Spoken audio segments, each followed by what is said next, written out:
Hei, helai hian kan tar po maya dik na ina ne trin. Tinia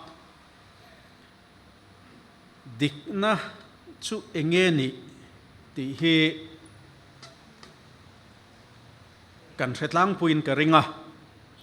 Keima mi min nal nuna te chung ko in royal bodana te khotlang le ram in royal bodana te po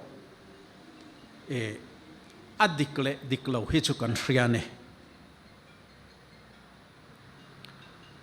amai ro chu phun chong lama kan hruai tu te kan candidate te chon dik nai na ne thin han ti ngot hi chu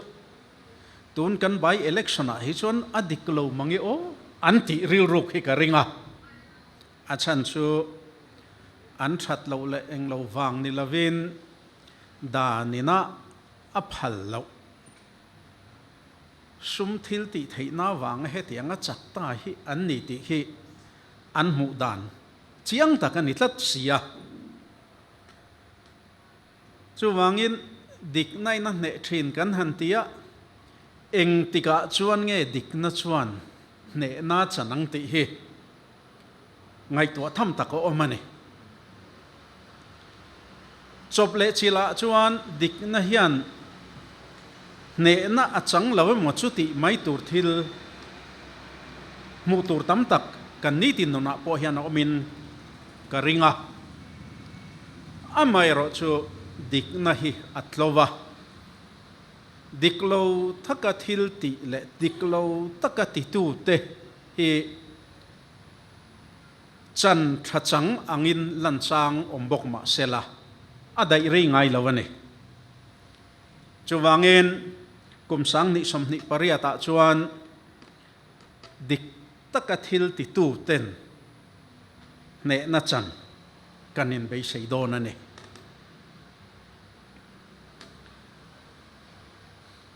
hei tunkar thotani khan kan ram hruai tu kan chief minister an party office program an neya khan thu soya chuta chuan mi puiten an ayawat an thantlin MLA somni pasari ten kan du angin ram ro rel na kan kalpui don ram ro rel na kan kalpui dona midang hi chuan lo soi ve su atene mi pui ayo NGO kan ti te civil society organization tele midang dang ram le mi pui that natur veya thil diklo an mu te ngoi bo pui mai thei lo ten democracy nwaya chan vo kan nei rights kan nei te mangtrang kayen thil diklo le thalo nian hriat te van tlang hriata an tlang au puya social media te newspaper te le tua laya te an tlang au puya ne keini point eng emote chu kan soi ve thina ni press conference kal tlang te press release kal tlang te le social media kal tlang te point kan ti ve thina ni khang kha tuna chuan kan chief minister hian angai thei lo tran tlat maya lo soi ve su ti zong khan mi pui te he thumi cha tlat mai ne democracy kal phunga chuan kan than lal te po ni sela an kal diklo nia mi pui ten kan hria a kan ram tan kan mi pui te kan ta na thalo tur nia kan hriat ro rel tu ten an ti ni chuan soi se lakha kan right kan chan vo kan dikna ani chu tiang ngai thei lo na democracy a hian a thiang lovani mi puiten engemo mi thren khaten thilan lo hrefu lo dewa sarkar adiklawa an soi sel ani poin ati dik na kha ron soi ve mai sela chu tiang ni lawa mi pui ai o a rorel tura than thlin ten tha kan te angin ram kan kai hruai don ani ron soi ve su hanti top maya kha chu akal phung lawani engpo ni se ZPM hi mi puiten aponga taka kan ram rurel na phong chel tur hian an thlang ringot ani lawa an intiam na wangani thil thalo sarkar kal to te na thil thalo an ti ni an hriatte an soi sela ke ni chuan kan ti ve lawang an ti ani tin mi puite ne na kal phung thar mi pui sarkar an ti a lei big nei lo mi zong Mizoram mi pui zong ZPM party mi le sa an ni emon ni lavemo rual khai taka an chunga sarkar atanga ham that na omte pek le ram mason na ra te po rual khai taka Mizoram mi puiten kan chan tlan thei na tur kha an intiam na ni chung le khat ma nili mi le sa du sak big na laka kain thier fi li mang ti te an MLA candidate an intiam rual tir dual ani kha khang te kha lo mi puiten rorel turan than na chan dik takathil te an intiama chumi awanga mi puiten an ni take a heti taka thil tha mi puite ta na ti intiam tu te su han en chini la ti in an en china rural na phong mi puiten an pene tha an ti ang le an du ang anga an sapatal ngot na turatan mi puite hian rural na phong kan chel tir lawani ti hi kan ruling party le kan chief minister za takte hian threnon le se adu khop mai an intiam na tam tak zinga chuan thlai thar leite an intiama chung zinga mi ngeng chun ber le mi te poina an tui pui ber tila kan soi swal lawanga so thing le chung chang te hi kan soi du loka toite in so thing kha kezia cheng somnga ayatlem lawale an intiama flyer te an siama an the dar chuai ani an campaign chung zongin election ma atang toin election campaign chung zongin nasa takin an the dara mitam takin kezi somnga ayatlem lawami le sakdon ani chuan na tho in Korea tu done anti a so thing hunte nasa takin an siama thei top chuain an be ni chuan merch ni som ni khan tun kumin merch ni som ni khan pu vial zai thanzama ZPM MLA zo na kan horticulture minister za tak pu professor Nite Khan achanga chumi achana chuan kumina so thing Mizoram ma kan tharza turahi quintal nuai som pali singriat sangthum zahni somnga pathum le kezi somruk pahni mo quintal nuai som pali le singriat sangthum chuang kan thar donani ti in assembly zo na achangani ZPM sarkarin February thatangin kan leitan don anti ama alo chou man mo deuh te po kha ankam khatani kha tin February thatangin kan leidon anti sia ti in sum an mamo awangin thanem ngain so thing ching tu tam tak chuan an so thing chin sa te po kha an lo chou lo kani nial nuala chuan February than nia alei turin khotina society an handin ta chuta chuan in than na te chuan han nei pui ve tak na ZPM ina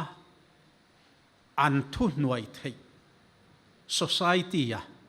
kha an pom chawa ZPM telve lo na society khothen khata lo in thang te kha chu an pom pui du lawa an nol saka ZPM telve na ZPM hoi tu te na an du dua an ti thei tu society ZPM te na thut nei na phong an chel na society ya chawa kha an pom pui ta ni tu na hian chung ho kal tlang chuan so thing an leya chuan khotina so thing ching tu te om na khua chuan khatiang society kha an du thalin an din ane khotina tanga phur chua kha harsa an ti ta ka wangin secondary collection center an tia somruk don vel Mizoram puma kholian de hleka asan pain an siam le ta chung howa chuan he ta primary collection center society te na an lo la khoma kha an phur khom le ta chumi an zuk hen atang chuan so thing ching tu te tharzat ti maila an hral zat an lo shrila chuan chumi ang dung zui chuan so thing ching tu te hna te po amman an pe ni an penial nual ani tila adik zok ome chuan hemi so thing level sarkar level atanga sarkar io department io lo boy pui turin Mizoram Agriculture Marketing Board an ruata chumi board po chu an du thalin an mi le sa le an mirin te anda khoma chung ho en kol na hnuaya chuan so thing le hi ZPM sarkari nakal puyani tin hei ba ka hian khatiangan hanti ta ka khan anin ruam man na amu mal lo wangin an lo dong song hlei thei ta lawani so thing ching tu te na an thar zat an hral thei zat po kha an lo dong song thei ta lawa chu wang chuan midang a leidu te atira chuan khami society kaltlang chowa hral te kha poisa cheng somnga ayatlem lo an tiama kha an pe theanga ten price support anti kezi somnga ayatlema an lo le ani po in tleng somnga atlin lo na akha price support aching tu te hna kan peang anti akha anitani tiang zong khanan antia chuan helaya Mizoram Agriculture Marketing Board te le society andin ten anti turan tlin tak lo wang khan phoi luai tak main MSCB chuan tender ang reng deuh te an ko le chunga te po chuan achang sang berni lovin ti khan poisa siam tum ni mai omin an du sak zong ten an chan thei na tur khan ti khan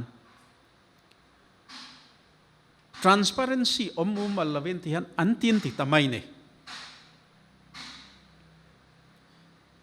chu tiang thil chu anasa maya engza chia nge an leita ka engza chia nge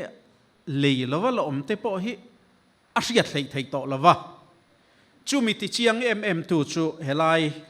an figure hian langani June ni somni pasari achan chu February atanga June thleng kan leyang an ti a June ni som thum thleng kan leyang ti in department agriculture department in order notification an chu ani June ni som thum thleng amai ro chu kumin June ni som thum kha holiday public holiday ani a tho tan ni ani nisom ni pakwa khachan chol ni ania nisom ni pariat kha Saturday in rin ni sarkar chol ni si a chuan so thing khar na lei khar na program kha sarkarin chief minister kai hruai na hnuaya an huai hotta a June ni somni pasarya chuta chuan pu kesi lalmal somzawa CM advisor khan quintal nuai ni sing thum sang thum zaruk le pali an lei to thu apuang ani June ni somni pasarya chuan khatizat kha an leita emo kan lo ti a quintal nuai som pali le sing riat sang thum le zani somnga pathum thartur ni si quintal nuai ni le sing thum sang thum le zaruk pali chawan lei tamai kha eng ti zia nge ni ti in thom kan nei tawatani kha ZPM sarkar a hlo chamlai let derani ti in thu chua te po kan siamani kha chuan an han ti chawa so thing le an khar to nuwa khan August ninga khan pu kesi lalmal somzawa vek khan thuaron nei le ta a chuta chuan Mizoram sarkarin quintal nuai thum singli sangsari zathum somriat pasari kan lei atitane chumi omzia chu nisom ni pasari zuna apuan nen khan ain thlau na kha quintal nuai khat sing khat sang thum zasari somriat pathum ani tadai mai ne chuan kan han chut ta a February atanga June thatop thenga a lei hun chung tura an ruat khwa po athat jok lai so thing ching tu te poina an buai pui thei lai he ta lo an nei lama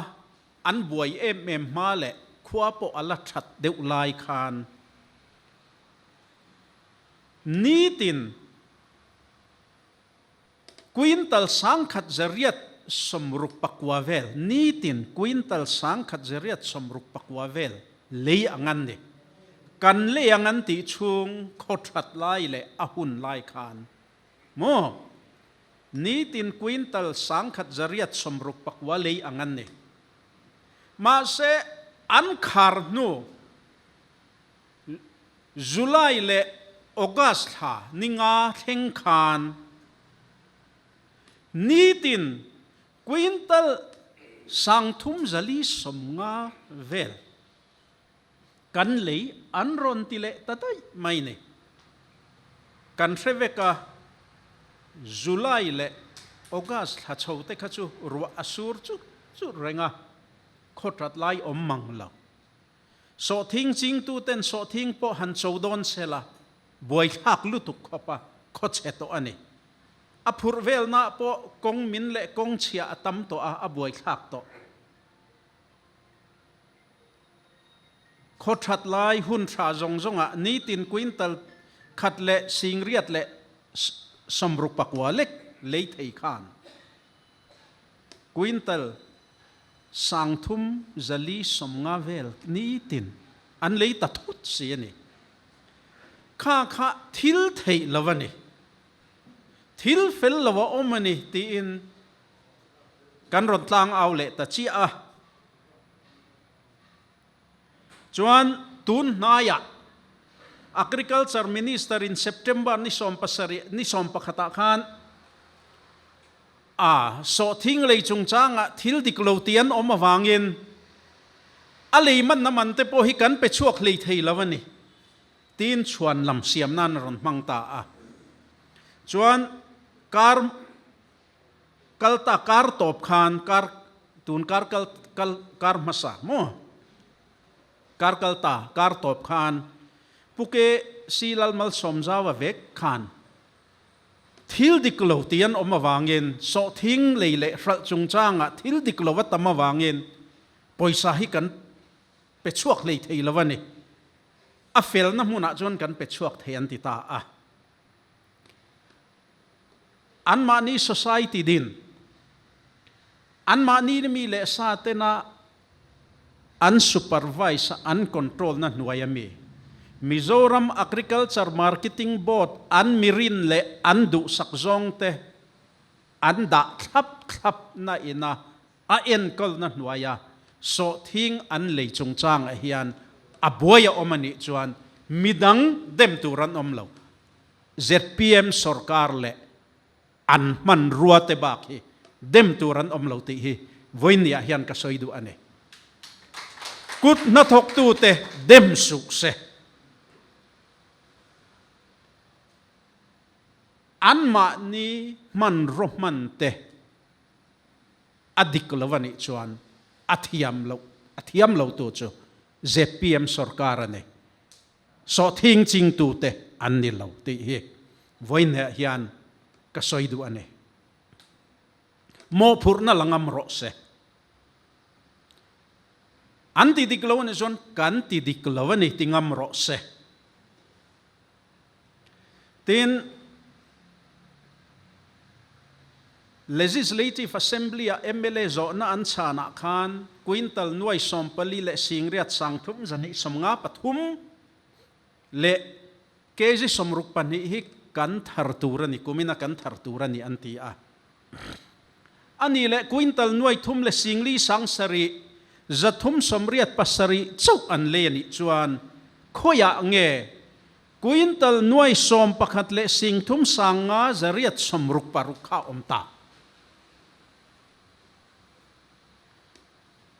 so thing ching tu ten an lawa khan an la phum tamai mai ri emmi ashal na an mu lawa wangin an la phum tamai mai ti na emmi tia hi ZPM sarkar hian mi chang se kan du ani chumia tan chuan enge ruam man na an nei kum lo om tura hian enge ruam man na an nei ti hi mi puiti ale kan so thing ching tu te rim takaha taka kolan di chuak chiara nathok te hi hril fia te se ti hi ZPM sarkar kan ngen nani tin tu na hian kan hriat thei china chuan ke ji somnga ai tlem lo kan pe angan ti ama ero chu heta secondary collection center thenga an phurna sen sotele an buai puina zong chutin kezia cheng somnga kan pe an ti chung hian aching tu te hian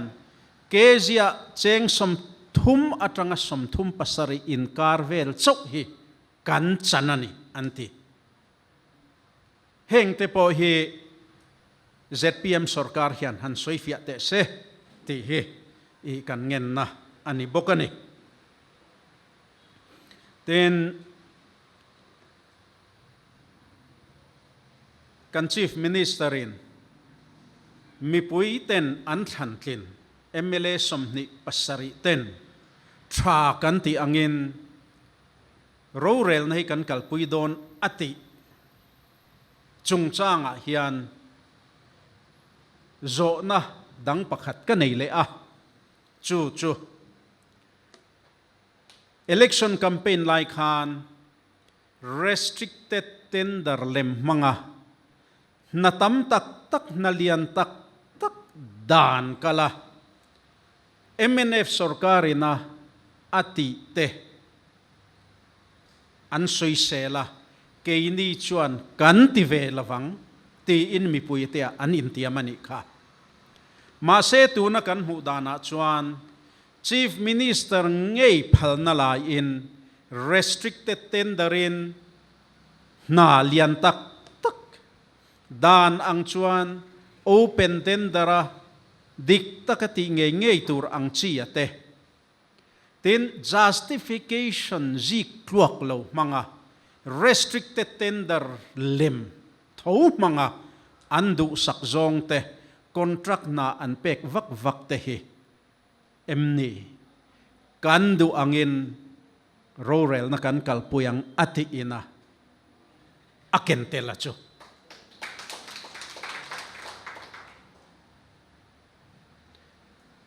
heng te hi mi chang turin mi pui te hriata mi malamin chan na hi kamamo lava mi pui te thawang hau na thil le mi pui te ma khwa ani awangin hei hi kan zot du ani ten mania khan hei Mizoram State Project Monitoring Committee kan di nang ti in campaign lai khan anti tur ropui tak ha an soya sarkaran han siama andin tangeya chuta chuan political party ayo te civil society organization ayo te po an soma political party ayo te khatiangan ronti khan e thil thati tak an tumani chuan rot na tha kan ram ta na tha tur le kan trang kai pui tur rot tur tam tak ka nei ve a chu wangin a member a hian congress party ayoin kavat tel ve ti ang ti in kan ho tu te ne na rot na ka siama chu min pom puya ma se an terms of reference order an ron chua terms of reference kha kan en kha chuan beise turavan omlo em ti kha kamu dana ni a achan chu abul thut dik to lo siam thatura khami committee kha din ture mokalo ti kha ani don lavani om mangeti kha ngai dan kaneya amai ro chu a meeting masabertal hi chu vatel ve ila ta chuan a chiang kuang de wangtin ka vatel ve ni chief minister office enga tinge project te hi ahuna kan tho zo theilo enga tinge kan project Mizoram kan project reng a hi ahuna zo lava ahuna po seyangai zia kum nia zo turti te po kum lia te kum nga kum ruka te po enga tinge kan zo lo anile atira estimate alet don te enga tinge a project zo na turata na kan se na ngai na chanti te hi chan a oma chung achan ti bo thei tur chuan sarkarin du na tak ane angaya political will a omangaya ne chung changa te chuan rot na te siam ve kha kalowin ril ruk dewa ma se meeting kan han neya eng emote kan zo atang khan khatiang lam kha an tum kha lo ni ozong lo maya implementing department officer te ti tur vati saktu tur lek kha alo ni a PWD department ina contract kan pek an kon na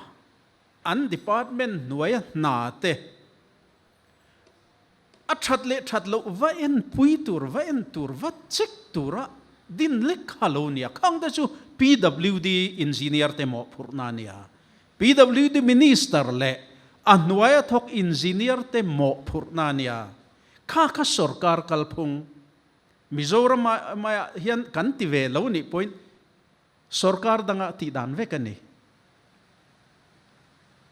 khang te kha Mizoram State Monitoring Project Monitoring Committee ti turan yason katel ve na turan ni laveti awangin ka aya hey midang kan da ta engineer khatiang kha anti tur ni chuan ke aya thazok tura omlom ti in ka beisei aphak talawa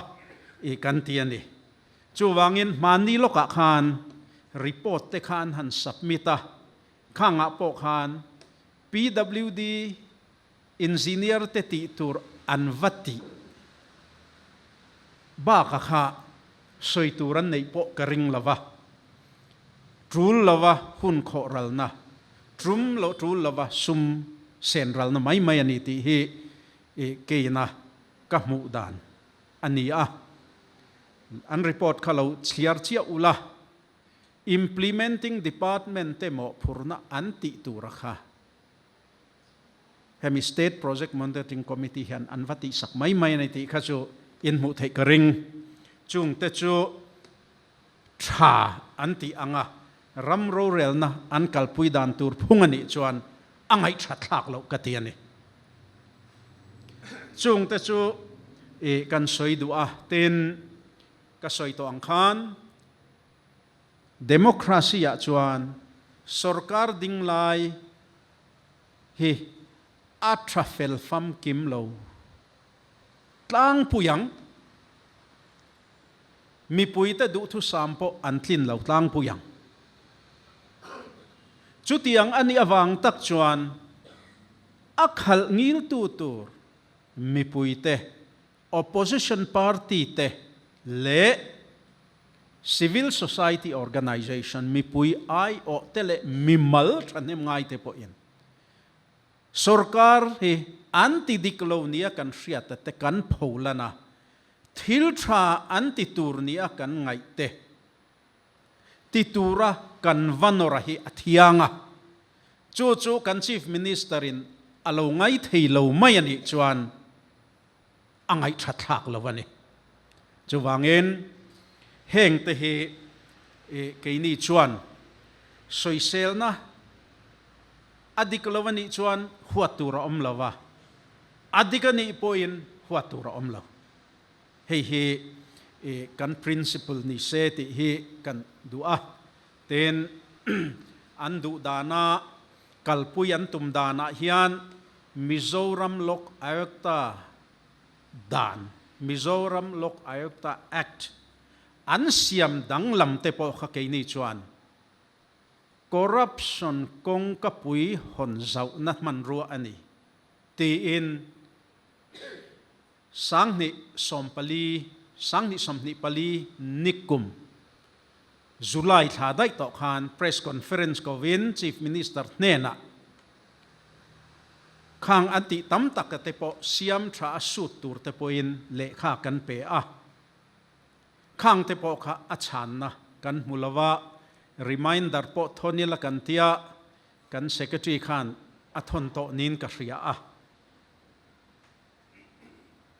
khang chung changa te po khan chan na mi pelawa an ngoi makani atulani chuan mi puiten thudik lo an hriat theina turatan public debate te po neila te po kan ti ani kha ma se khang kha chu athul an ti lo te po anianga ama ero chu public debate live telecast tur te point han neila chu mi pui te point thil kalphung le thil ni dan tak hi chu an hriat zau pha de wang mole ti te hi I kan ngai dan ani a chuwangin kan chief minister te hianin andu dua annom anmaka ram kai hruai na hi thok tur an nilawa dan zoma